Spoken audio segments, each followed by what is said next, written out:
ओम श्री परमात्मने नमः। श्रीमद्भागवत महापुराण प्रथम स्कंद अथ सप्तमोध्यायः। अश्वत्थामा द्वारा द्रौपदी के पुत्रों का मारा जाना और अर्जुन के द्वारा अश्वत्थामा का मान मर्दन।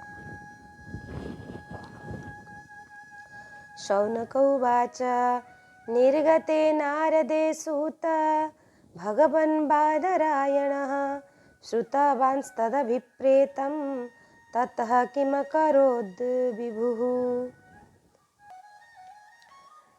शौनक जी ने पूछा, सूत जी, सर्वज्ञ एवं सर्वशक्तिमान व्यास जी ने नारद जी का अभिप्राय सुन लिया, फिर उनके चले जाने पर उन्होंने क्या किया?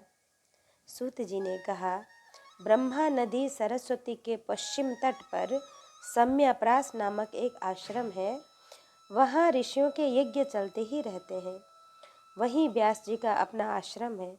उनकी चारों ओर बेर का सुंदर वन है। उस आश्रम में बैठकर उन्होंने आचमन किया और स्वयं अपने मन को समाहित किया।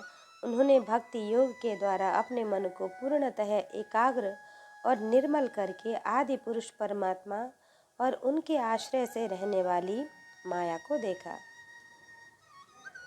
इसी माया से मोहित होकर यह जीव तीनों गुणों से अतीत होने पर भी अपने को त्रिगुणात्मक मान लेता है और इस मान्यता के कारण होने वाले अनर्थों को भोगता है। इस अनर्थों की शांति का साक्षात साधन है केवल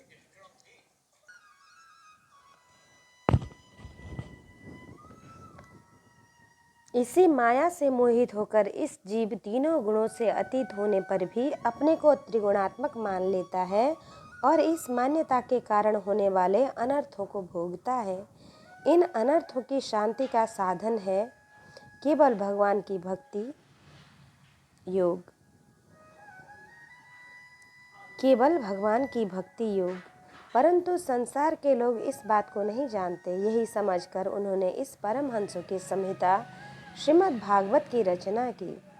इसके श्रवण मात्र से पुरुषोत्तम भगवान श्री कृष्ण के प्रति परम प्रेममयी भक्ति हो जाती है, जिससे जीवन के शोक मोह और भय नष्ट हो जाते हैं।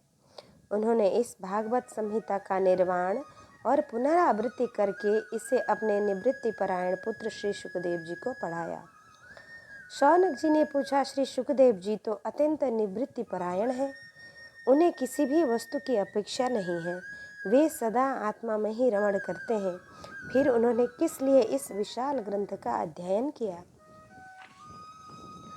सूत जी ने कहा, जो लोग ज्ञानी हैं, जिनकी अविद्या की गांठ खुल गई है और जो सदा आत्मा में ही रमण करने वाले हैं, वे भी भगवान के हेतु रहित भक्ति किया करते हैं, क्योंकि भगवान के गुण ही ऐसे मधुर हैं जो सबको अपनी ओर खींच लेते हैं।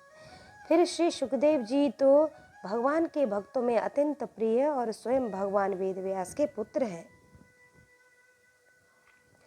भगवान के गुणों ने उनके हृदय को अपनी ओर खींच लिया और उन्होंने उससे विवश होकर ही इस विशाल ग्रंथ का अध्ययन किया।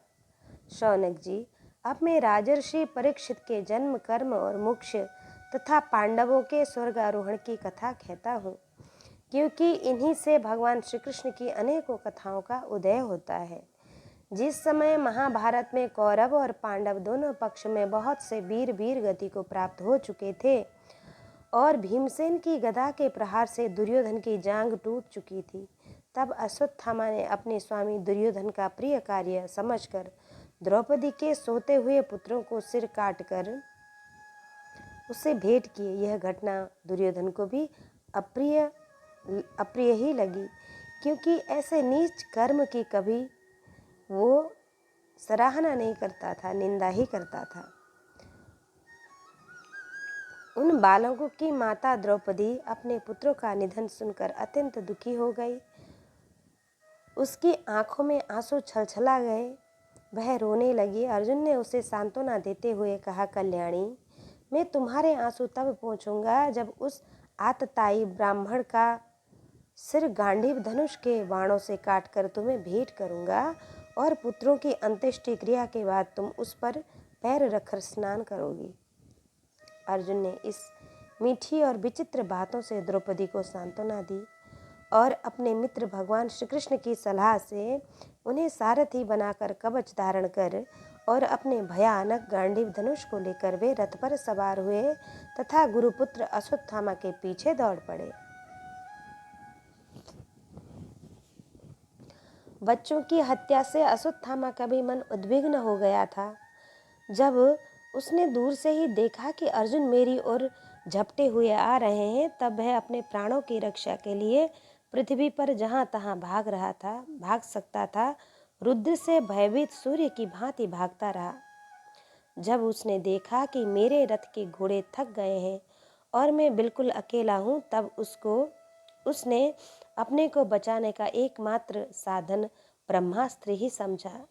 यद्यपि उसे ब्रह्मास्त्र को लौटाने की विधि मालूम न थी, फिर भी प्राण संकट देखकर उसने आचमन किया और ध्यानस्थ होकर ब्रह्मास्त्र का संधान किया।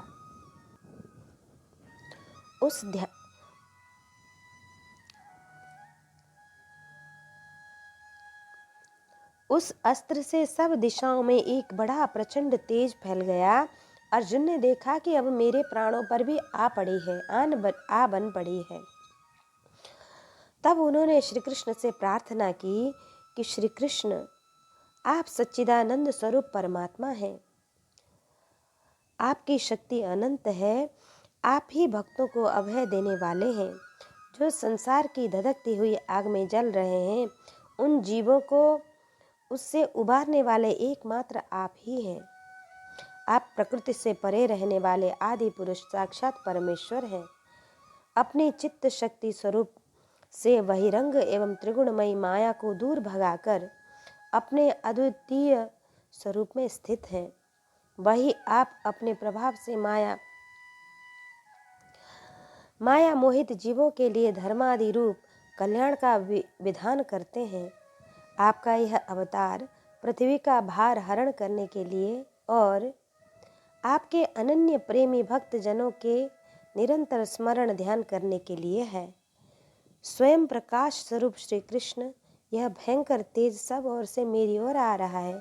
यह क्या है, कहाँ से क्यों आ रहा है, इसका मुझे बिल्कुल पता नहीं है।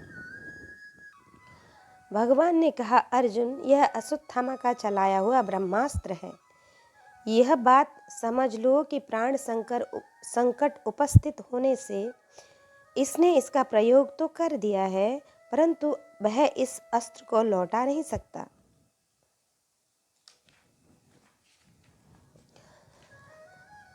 किसी भी दूसरे अस्त्र में इसको दबा देने की शक्ति नहीं है। तुम शास्त्र विद्या को भली भांति जानते ही हो। ब्रह्मास्त्र के तेज से ही इस ब्रह्मास्त्र की प्रचंड आग को बुझा दो। सूत जी कहते हैं, अर्जुन विपक्षी वीरों को मारने में बड़े प्रवीण थे। भगवान की बात सुनकर उन्होंने आचमन किया और भगवान की परिक्रमा कर ब्रह्मास्त्र के निवारण के लिए ब्रह्मास्त्र का ही संधान किया। बाणों से बेष्टित उन दोनों ब्रह्मास्त्र के तेज प्रलयकालीन सूर्य एवं अग्नि के समान आपस में टकराकर सारे आकाश और दिशाओं में फैल गए और बढ़ने लगे। तीनों लोकों को जलाने वाली उन दोनों अस्त्रों की बड़ी हुई लपेटों से प्रजा जलने लगी और उसे देखकर सबने यही समझा कि यह प्रलयंकारी सांबर्तक अग्नि है। उस आग से प्रजा का और लोकों का नाश होते देखकर भगवान की अनुमति से अर्जुन ने उन दोनों को ही लौटा लिया। अर्जुन की आंखें क्रोध से लाल लाल हो रही थी। उन्होंने झट पर उस क्रूर अश्वत्थामा को पकड़ लिया और जैसे कोई रस्सी से पशु को बांध ले वैसे ही बांध लिया। अश्वत्थामा को बलपूर्वक बांधकर अर्जुन ने जब शिविर की ओर ले जाना चाहा, तब उसने कमल नयन भगवान श्री कृष्ण से कुपित होकर कहा, अर्जुन, इस ब्राह्मण धम को छोड़ना ठीक नहीं है। ब्राह्मण अधम, इसको छोड़ना उचित नहीं है। इसको तो मार ही डालो। इतनी रात में सोए हुए निरपराध बालकों की हत्या की है।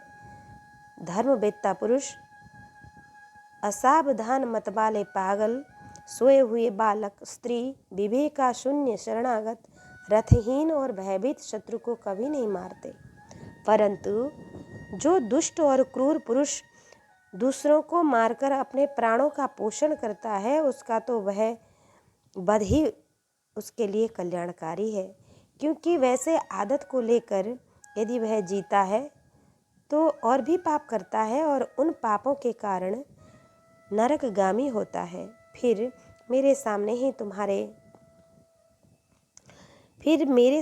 तुमने द्रौपदी से प्रतिज्ञा की थी कि मानवती, जिसने तुम्हारे पुत्रों का वध किया है उसका सिर मैं उतार लाऊंगा। इस पापी कुलांगार आतताई ने तुम्हारे पुत्रों का वध किया है और अपने स्वामी दुर्योधन को भी बहुत दुख पहुंचाया है, इसलिए अर्जुन इसे मार ही डालो। भगवान श्री कृष्ण ने अर्जुन की धर्म की परीक्षा लेने के लिए इस प्रकार प्रेरणा की, परंतु अर्जुन का हृदय महान था। यद्यपि अश्वत्थामा ने उनके पुत्रों की हत्या की थी, फिर भी अर्जुन के मन में गुरुपुत्र को मारने की इच्छा नहीं हुई। इसके बाद अपने मित्र और सारथी श्री कृष्ण के साथ वे अपने युद्ध शिविर में पहुँचे। वहाँ अपने मृत पुत्रों के लिए शोक करती हुई द्रौपदी को उसे सौंप दिया। द्रौपदी ने देखा कि अश्वत्थामा पशु की तरह बांधकर लाया गया है। निंदित कर्म करने के कारण उसका मुख नीचे की ओर झुका है। अपना अनिष्ट करने वाले गुरुपुत्र अश्वत्थामा को इस प्रकार अपमानित देखकर द्रौपदी का कोमल हृदय कृपा से भर आया और उसने अश्वत्थामा को नमस्कार किया। गुरुपुत्र का इस प्रकार बांधकर लाया जाना सती द्रौपदी को सहन न हुआ।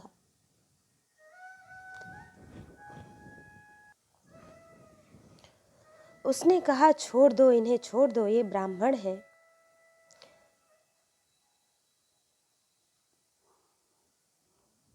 हम लोगों के अत्यंत पूजनीय हैं, जिनकी कृपा से आपने रहस्य के साथ सारे धनुर्वेद और प्रयोग तथा उपसंहार के साथ संपूर्ण शास्त्रों का ज्ञान प्राप्त किया है।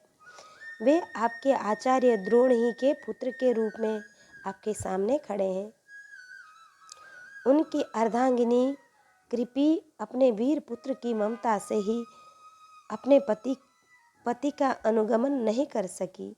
वे अभी जीवित हैं।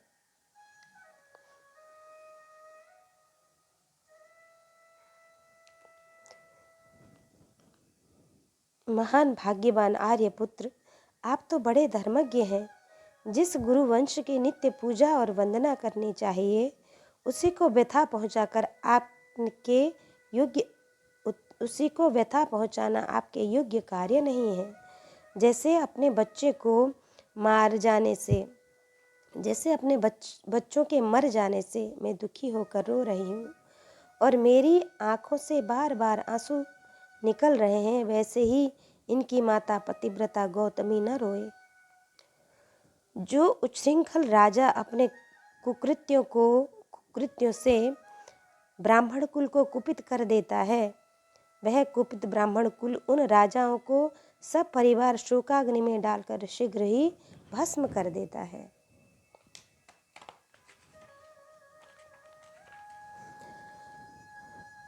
सूत जी ने कहा, शौनक आदि ऋषियों, द्रौपदी की बात धर्म और न्याय के अनुकूल थी। उसमें कपट नहीं था, करुणा और समता थी। अतएव राजा युधिष्ठिर ने रानी के इन हित भरे श्रेष्ठ वचनों का अभिनंदन किया। साथ ही नकुल, सहदेव, सात्यकी, अर्जुन, स्वयं भगवान श्री कृष्ण और वहां पर उपस्थित सभी नर नारियों ने द्रौपदी की बात का समर्थन किया। उस समय क्रोधित होकर भीमसेन ने कहा, जिसने सोते हुए बच्चों को न अपने लिए और न अपने स्वामी के लिए बल्कि व्यर्थ ही मार डाला, उसका तो वध ही उत्तम है। भगवान श्री कृष्ण ने द्रौपदी ने और भीमसेन की बात सुनकर और अर्जुन की ओर देखकर कुछ हंसते हुए कहा, पतित ब्राह्मण का भी वध नहीं करना चाहिए और आतताई को मार ही डालना चाहिए। शास्त्रों में मैंने ही ये दोनों बातें कही हैं, इसलिए मेरी दोनों आज्ञाओं का पालन करो। तुमने द्रौपदी को सांत्वना देते समय जो प्रतिज्ञा की थी उसे भी सत्य करो, साथ ही भीमसेन द्रौपदी और मुझे जो प्रिय हो वह भी करो। सूत जी कहते हैं, अर्जुन भगवान के हृदय की बात तुरंत ताड़ गए और उन्होंने अपनी तलवार से अश्वत्थामा के सिर की मणि उसके बालों के साथ उतार ली। बालकों की हत्या करने से वह श्रीहीन तो पहले ही हो गया था, अब मणि और ब्रह्म तेज से भी वह रहित हो गया। इसके बाद उन्होंने रस्सी का बंधन खोलकर उसे शिविर से निकाल दिया। मूड़ देना, धन छीन लेना और स्थान से बाहर निकाल देना, यही ब्राह्मणों का वध है। उनके लिए इससे भिन्न शारीरिक वध का विधान नहीं है। पुत्रों की मृत्यु से द्रौपदी और पांडव सभी शोकातुर हो रहे थे। अब उन्होंने अपने मरे हुए भाई बंधुओं की दाहादि अंत्येष्टि क्रिया की। इति श्रीमद्भागवते महापुराणे पारमहंस्यां संहितायां प्रथमस्कन्धे द्रोणी निग्रहो नाम सप्तमोऽध्यायः। अथाष्टमोऽध्यायः। गर्भ में परीक्षित की रक्षा, कुंती के द्वारा भगवान की स्तुति और युधिष्ठिर का शोक। सूत उवाच अथ ते संपरेतानां स्वानामुदकमिच्छतां दातुं स कृष्ण गंगायां पुरस्कृत्य ययुः स्त्रियः। इसके बाद पांडव श्री कृष्ण के साथ जलांजलि के इच्छुक मरे हुए स्वजनों का तर्पण करने के लिए स्त्रियों को आगे करके गंगा तट पर गए। वहां उन सब ने मृत बंधुओं को जलदान दिया और उनके गुणों का स्मरण करके बहुत विलाप किया। तदंतर भगवान के चरण कमलों की धूलि से पवित्र गंगा जल में पुनः स्नान किया। वहां अपने भाइयों के साथ कुरुपति महाराज युधिष्ठिर, धृतराष्ट्र पुत्र शोक से व्याकुल गांधारी, कुंती और द्रौपदी सब बैठकर मरे हुए स्वजन के लिए शोक करने लगे। भगवान श्री कृष्ण ने धौम्यादि मुनियों के साथ उनको सांत्वना दी और समझाया कि संसार के सभी प्राणी काल के अधीन हैं, मौत से किसी को कोई बचा नहीं सकता। इस प्रकार भगवान श्री कृष्ण ने अजात शत्रु महाराज युधिष्ठिर को उनका वह राज्य जो धूर्तों ने छल से छीन लिया था वापस दिलाया तथा द्रौपदी के केशों का स्पर्श करने से जिनकी आयु क्षीण हो गई थी उन दुष्ट राजाओं का वध कराया। साथ ही युधिष्ठिर के द्वारा उत्तम सामग्रियों से तथा पुरोहितों से 3 अश्वमेध यज्ञ कराए। इस प्रकार युधिष्ठिर के पवित्र यश को 100 यज्ञ करने वाले इंद्र के यश की तरह सब ओर फैला दिया। इसके बाद भगवान श्री कृष्ण ने वहां से जाने का विचार किया। उन्होंने इसके लिए पांडवों से विदा ली और व्यास आदि ब्राह्मणों का सत्कार किया। उन लोगों ने भी भगवान का बड़ा ही सम्मान किया। तदंतर सात्यकी और उद्धव के साथ द्वारका जाने के लिए वे रथ पर सवार हुए। उसी समय उन्होंने देखा कि उत्तर भय से व्यूहल होकर सामने दौड़ी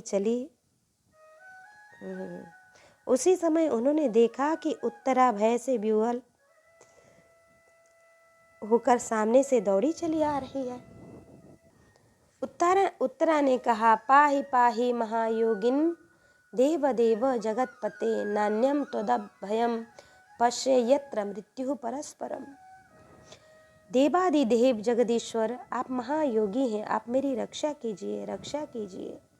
आपके अतिरिक्त इस लोक में मुझे अभय देने वाला और कोई नहीं है, क्योंकि यहाँ सभी परस्पर एक दूसरे की मृत्यु के निमित्त बन रहे हैं। प्रभु, आप सर्वशक्तिमान हैं। यह दहकते हुए लोहे का बाण मेरी ओर दौड़ा आ रहा है। स्वामिन, यह मुझे भले ही जला डाले, परंतु मेरे गर्भ को नष्ट न करे, ऐसी कृपा कीजिए।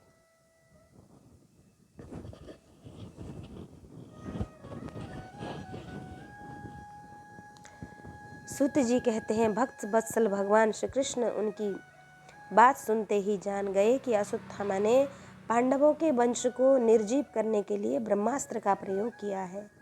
शौनक जी, उसी समय ब्राह्मणों ने भी देखा कि जलते हुए 5 बाण हमारी ओर आ रहे हैं, इसलिए उन्होंने भी अपने अपने शस्त्र उठा लिए। सर्वशक्तिमान भगवान श्री कृष्ण ने अपने अनन्य प्रेमियों पर, शरणागत भक्तों पर बहुत बड़ी विपत्ति आई जानकर अपने निज अस्त्र सुदर्शन चक्र से उन निज जनों की रक्षा की। योगेश्वर श्री कृष्ण समस्त प्राणियों के हृदय में विराजमान आत्मा है। उन्होंने उत्तरा के गर्भ को पांडवों की वंश परंपरा चलाने के लिए अपनी माया के कवच से ढक दिया। शौनक जी, यद्यपि ब्रह्मास्त्र अमोघ है और उसके निवारण का कोई उपाय भी नहीं है, फिर भी भगवान श्री कृष्ण के तेज के सामने आकर वह शांत हो गया। यह कोई आश्चर्य की बात नहीं समझनी चाहिए, क्योंकि भगवान तो सर्वाश्चर्यमय हैं। वे ही अपने निज शक्ति माया से स्वयं अजन्मा होकर भी इस संसार की सृष्टि, रक्षा और संहार करते हैं। जब भगवान श्री कृष्ण जाने लगे, तब ब्रह्मास्त्र की ज्वाला से मुक्त अपने पुत्रों के और द्रौपदी के साथ सती कुंती ने भगवान श्री कृष्ण की इस प्रकार स्तुति की। कुन्त्युवाच नमस्ये पुरुषं त्वाद्य मीश्वरं प्रकृतेः परम् अलक्ष्यं सर्वभूतानां मन्तर्बहिर्वस्थितम्। आप समस्त जीवों के बाहर और भीतर एक रस स्थित है और भी इंद्रियों और वृत्तियों से देखे नहीं जाते, क्योंकि आप प्रकृति से परे आदि पुरुष परमेश्वर हैं। मैं आपको नमस्कार करती हूँ। इंद्रियों से जो कुछ जाना जाता है उसकी तह में आप विद्यमान रहते हैं और अपनी ही माया के पर्दे से अपने को ढके रहते हैं।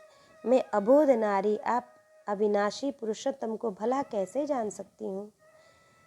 जैसे मूढ़ लोग दूसरा वेश धारण करके नट को प्रत्यक्ष देखकर भी नहीं पहचान सकते, वैसे ही आप दिखते हुए भी नहीं दिखते। आप शुद्ध हृदय वाले विचारशील जीवन मुक्त परमहंसों के हृदय में अपनी प्रेममयी भक्ति का सृजन करने के लिए अवतीर्ण हुए हैं। फिर हम अल्प बुद्धि स्त्रियां आपको कैसे पहचान सकती हैं। आप श्री कृष्ण वासुदेव देवकी नंदन नंद गोप के लाडले लाल गोपाल गोविंद को हमारा बारंबार प्रणाम है।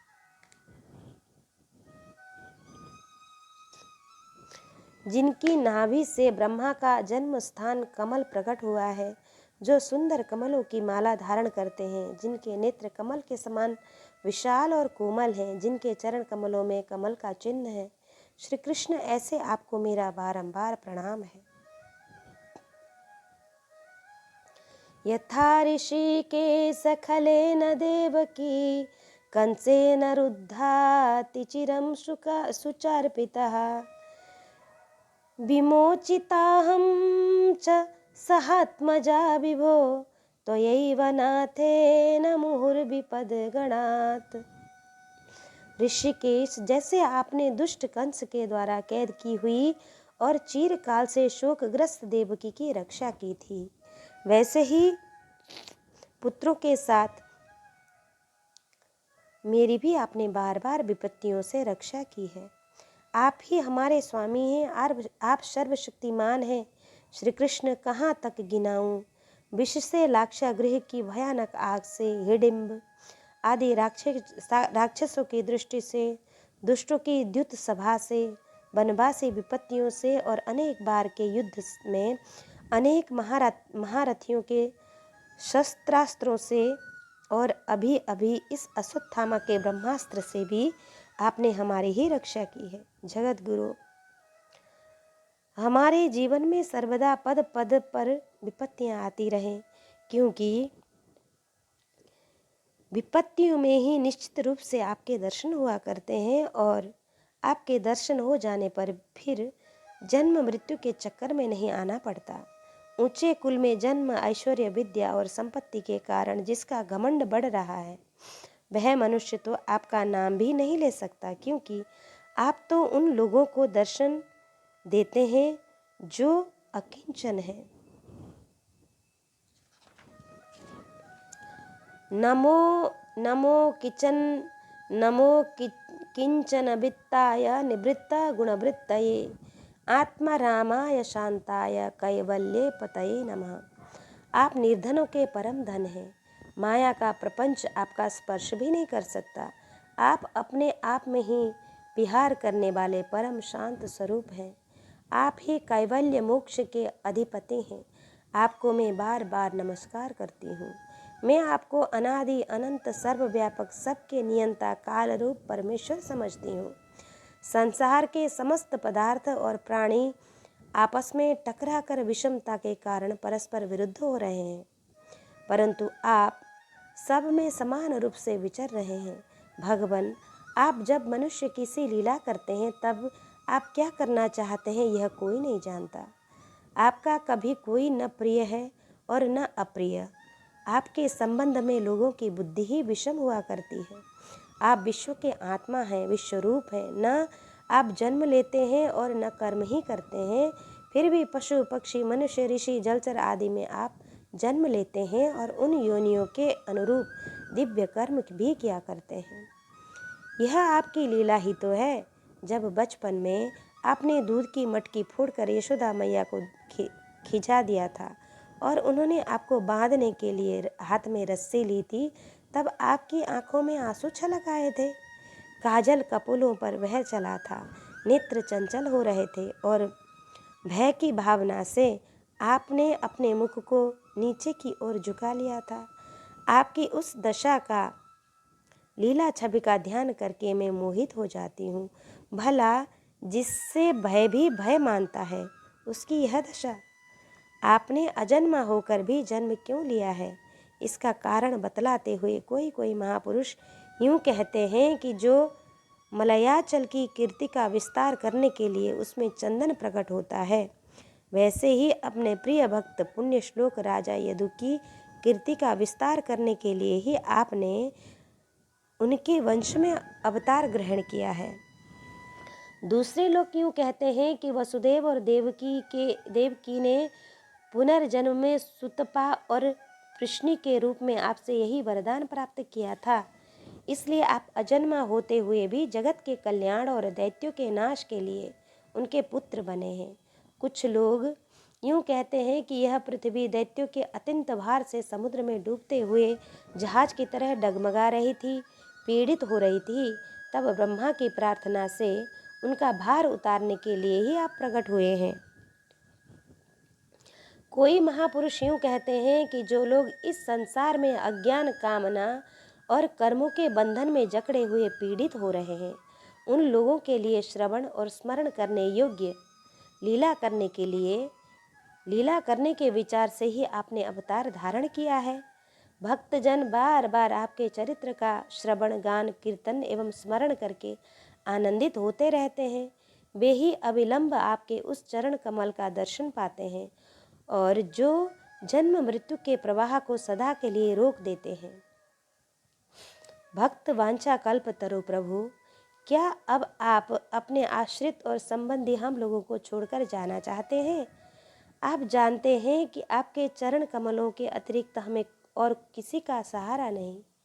पृथ्वी के राजाओं के तो हम यूं ही विरोधी हो गए हैं। जैसे जीव के बिना इंद्रिय शक्तिहीन हो जाती है, वैसे ही आपके दर्शन बिना यदुवंशियों के और हमारे पुत्र पांडवों के नाम तथा रूप का अस्तित्व ही क्या रह जाता है। गदाधर, आपके विलक्षण चरण चिन्हों से चिन्हित इस कुरुजांगल देश की भूमि आज जैसी शोभायमान हो रही है, वैसी आपके चले जाने के बाद न रहेगी। आपकी दृष्टि के प्रभाव से ही यह देश पकी हुई फसल की तरह लता वृक्षों से समृद्ध हो रहा है। ये वन, पर्वत, नदी और समुद्र भी आपकी दृष्टि से ही वृद्धि को प्राप्त हो रहे हैं। आप विश्व के स्वामी हैं, विश्व के आत्मा हैं और विश्वरूप हैं। यदुवंशियों के और पांडवों में मेरी बड़ी ममता हो गई है। आप कृपा करके स्वजनों के साथ जोड़े हुए इस स्नेह की दृढ़ फांसी को काट दीजिए। श्री कृष्ण, जैसे गंगा की अखंड धारा समुद्र में गिरती रहती है, वैसे ही मेरी बुद्धि किसी दूसरी ओर न जाकर आपसे ही निरंतर प्रेम करती रहे। श्री कृष्ण अर्जुन के प्यारे सखा यदुवंश शिरोमणि, आप श्री कृष्ण के भार रूप आप पृथ्वी के भार रूप श्री कृष्ण अर्जुन के प्यारे यदुवंश शिरोमणि, आप पृथ्वी के भार रूप राजवेशधारी दैत्य को जलाने के लिए अग्नि स्वरूप है। आपकी शक्ति अनंत है गोविंद। आपका यह अवतार गौ, ब्राह्मण और देवताओं का दुख मिटाने के लिए ही हुआ है। योगेश्वर, चराचर के गुरु भगवान, मैं आपको नमस्कार करती हूँ। इस प्रकार सूत जी कहते हैं, इस प्रकार कुंती ने बड़े मधुर शब्दों में भगवान की अधिकांश लीलाओं का वर्णन किया। यह सब सुनकर भगवान श्री कृष्ण अपनी माया से उसे मोहित करते हुए मंद मंद मुस्कुराने लगे। उन्होंने कुंती से कह दिया, अच्छा ठीक है, और रथ के स्थान से वे हस्तिनापुर लौट आए। वहाँ कुंती और सुभद्रा आदि देवियों से विदा लेकर जब भी जाने लगे,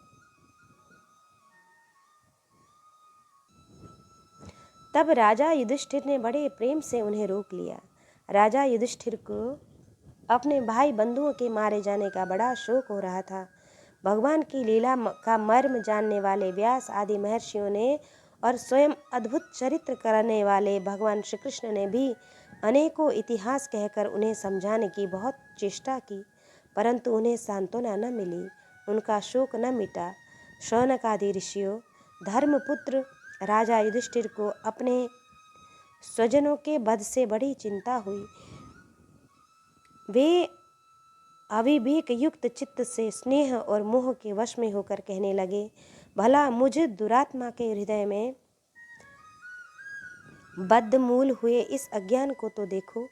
मैंने सियार कुत्ते के आहार इस अनात्म शरीर के लिए अनेक अक्षौहिणी सेना का नाश कर डाला। मैंने बालक, ब्राह्मण, संबंधी, मित्र, चाचा, ताऊ, भाई, बंधु और गुरुजनों से द्रोह किया। करोड़ों वर्षों से नरक से मेरा छुटकारा नहीं हो सकता। यद्यपि शास्त्र का वचन है कि राजा यदि प्रजा का पालन करने के लिए धर्म युद्ध में शत्रुओं को मारे तो उसे पाप नहीं लगता, फिर भी इससे मुझे संतोष नहीं होता। स्त्रियों के पति और भाई बंधुओं को मारने से उनका मेरे द्वारा यह जो अपराध हुआ है, उसका मैं गृहस्थोचित यज्ञादियों के द्वारा मार्जन करने में समर्थ नहीं हूँ। जैसे कीचड़ से गदला जल स्वच्छ नहीं किया जा सकता, मदिरा से मदिरा की अपवित्रता नहीं मिटाई जा सकती, वैसे ही बहुत से हिंसा बहुल यज्ञों के द्वारा एक भी प्राणी की हत्या का प्रायश्चित नहीं किया जा सकता। इति श्रीमद्भागवते महापुराणे पारमहंस्यां संहितायां प्रथमस्कन्धे कुन्तीस्तुति युधिष्ठिरानुपातो नामाष्टमोऽध्यायः। कृष्णाय वासुदेवाय हरये परमात्मने प्रणतक्लेशनाशाय गोविन्दाय